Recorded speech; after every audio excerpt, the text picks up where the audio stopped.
Il 30 settembre scorso, in occasione dell'iniziativa lanciata al Veneto Legge, la scuola primaria dell'Istituto Comprensivo Chioggia 2, la Salvator Todaro, ha aderito con Estravedamento in Laguna, colline e montagne. Seguendo le indicazioni, le letture sono state incentrate su brani con tema la montagna e la collina, ma con l'aggiunta della spiegazione del fenomeno dello stravedamento lungo la riva della laguna.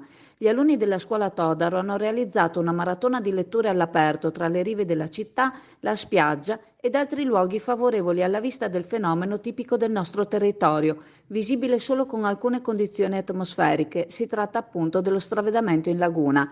Gli alunni delle classi quinte hanno letto le storie scelte ai bambini della scuola dell'infanzia Padoan.